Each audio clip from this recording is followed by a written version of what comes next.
Kindly sit down. I'm sorry. Former President Arroyo, Health Secretary Francisco Duque, Senator Bongo, Chairperson of the Senate Committee on Health and Demography, Pampanga 1st District Congressman Carmelo Lasatin II, Pampanga Governor Dennis Pineda, Pampanga Vice Mayor Lilian Nanay Pineda, Mabalacat City Mayor Crisostomo Garbo, Angeles City Mayor Carmelo Lasatin Jr., San Fernando City Mayor Edwin Yap, Arayat Municipal Mayor Emmanuel Alejandrino, Lubao Municipal Mayor Esmeralda Pineda, Minalin Municipal Mayor Edgardo Flores. Sandali, hake, marami.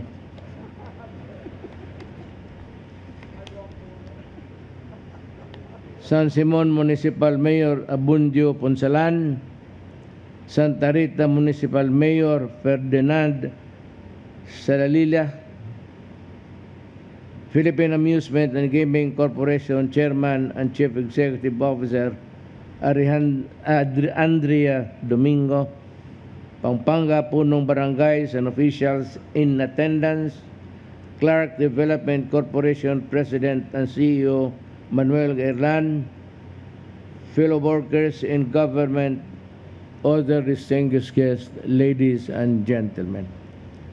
I have a 2-page speech, 3.5.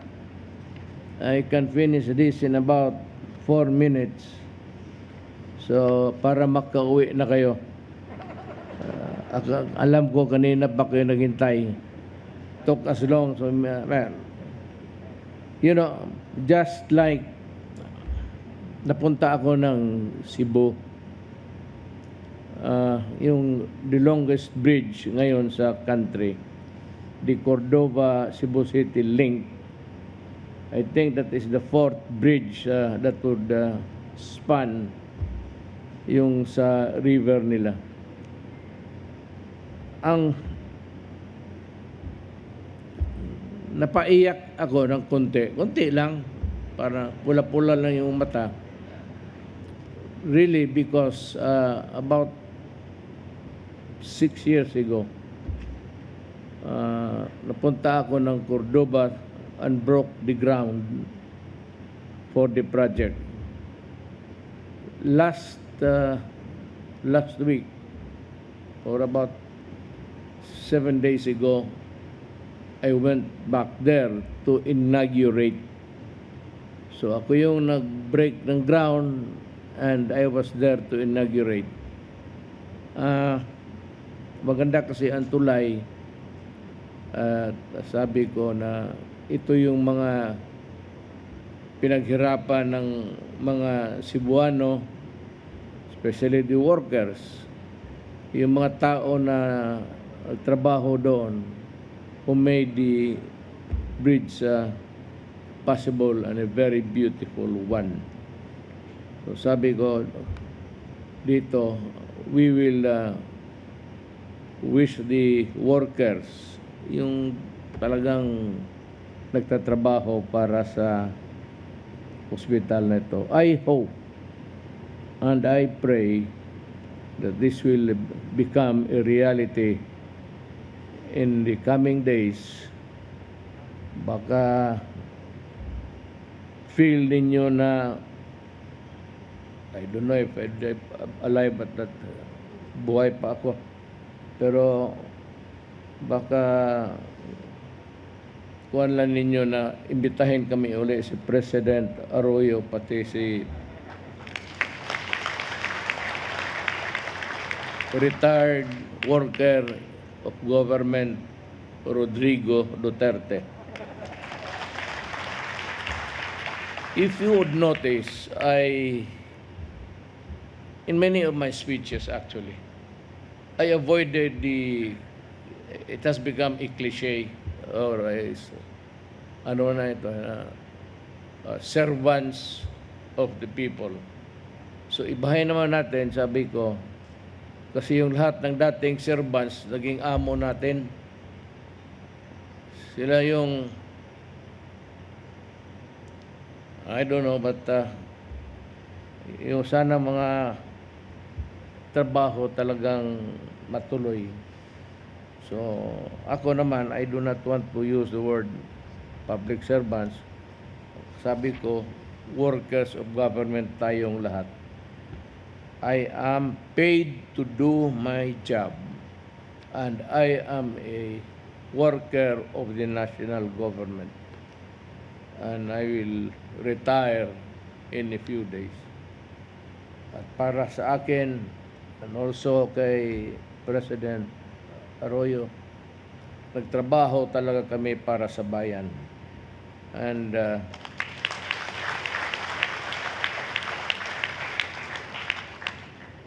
alam mo, sa totoo lang, ma'am, itong nangyayari ngayon sa Ukraine, pati, it's oil. Sinabi ko na sa inyo at the beginning, hindi ko lang sinabi yung repercussions. But kasi ma'am, magsabi yan sa inyo, she's an economist, yung export pati import natin talagang maderail dyan. And for as long as we are dependent on the fossil oil, tataas yan. I think that the war in Europe will be one of attrition. Pagka attrition, araw-araw, walang hinto na yan increase. I'd like to make a warning to itong mga association ng transport or everything. That is not the end. Every time that you complain and go into a demonstration, just make sure that you realize and understand the importance of oil and how it would affect all nations. Talagang magdaan tayo ng hirap. Kaya nagpasalamat ako sa Diyos na magtapos na ako, bilisan na lang niya ang mga araw. Kasi kawawa talaga itong susunod, tignan niyo. Hindi ito na yung, hindi everyday. It will the prices will increase and increase and increase until we can have a stable situation. The whole lahat ng countries dito sa Pilipinas makarecover. Tayo, hindi yung nakikita ninyong increases ngayon, wala yan. Tignan ninyo, as the days go by, tapos oil becomes a weapon of choice for nations. Russia, nandyan siya, but I really do not know how it would affect. Hindi man ako masyadong dyan. Pero tinitignan ko lang yung oil at yung gera ngayon. It will not end. It's an attrition. Yung patagalan na shooting each other. Wala tayong choice because the other alternative would be, if you want to finish it, you just push the button there for a nuclear war, and that will be the end of our worries. At sabihin ko, by that time, hindi na kayo mag-demonstrate dyan, kayong mga association ng mga drivers, operators, yan. Pag nuclear na, wala na tayong pag-usapan. Wala na tayong i-import. Pati, bakit man kayo tapos naman lahat? Pag pagbagsak niyang nuclear, one for each country, the Philippines will not be an exemption if war really breaks out. Because of the Americans. Itong Clark Air Base ito, no? And they are there sa Olongapo, and the enemies of America knows that or know that may mga Amerikano na nakabase dito. Until now, there are a lot of American soldiers, and there are weapons we do not know if it is also for a war that would come, na sana hindi.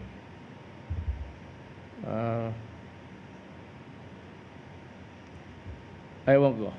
Pero I see a very dark, not really in desperation, but itong oil na ito, apektado lahat yung export pati import natin, and how our economy is being run by oil. Without oil, ito lahat, it's a product of oil. Lahat yan, the machineries, the energy that runs the machines, lahat makikita mo, gawa ng oil yan. So, pati itong harap ko. Let me congratulate the provincial government of Pampanga and other agencies partners who help us achieve this significant feat. I am honored to be with you, and I commemorate my last Labor Day as President. Wala na akong Labor Day na. Labor na lang. President, wala na. And I don't know anong gawain ko sa... I urge you to remain steadfast in pushing your initiatives to advance government's holistic approach towards social development. The strategic location of this hospital will make our services and assistance programs more accessible to neighboring communities. It will likewise decongest other hospitals in the region, especially with a major public health crisis coming in the future. As we challenge to respond to various healthcare challenges, we remain resolute in maximizing our capacities and utilizing everything we have to save as many lives as we can. Allowed the local, your choice, the local government units for providing accessible health services and other basic needs. You have helped us realize our goal for a healthier and more productive Filipino citizen.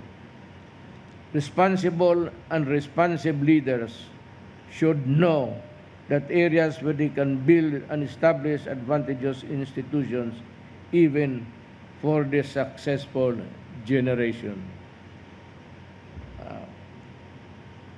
Governor Pineda will long be, you will be remembered by your mga kababayan mo for this.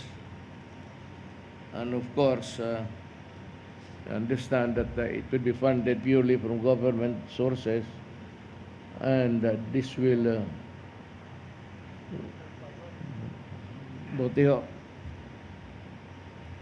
elected officials should harness and develop a more discerning character so they can govern with a firm resolve for genuine social change. Lastly, I am confident that the construction of this facility will move according to approved timelines to ensure that it will serve the constituency at the soonest possible time. Now that I am already at the tail end of my administration, I thank everyone who has helped me realize the dreams we have for our country. Una, bago ako sa Governor Pineda, kay Ma'am, President Arroyo, and everybody, I'll just take this opportunity. I might not be able to have the time, really. Nor maimbita ako uli. Wala nang panahon, kaya gusto kong galing sa ilalim ng puso ko, salamat for making me president.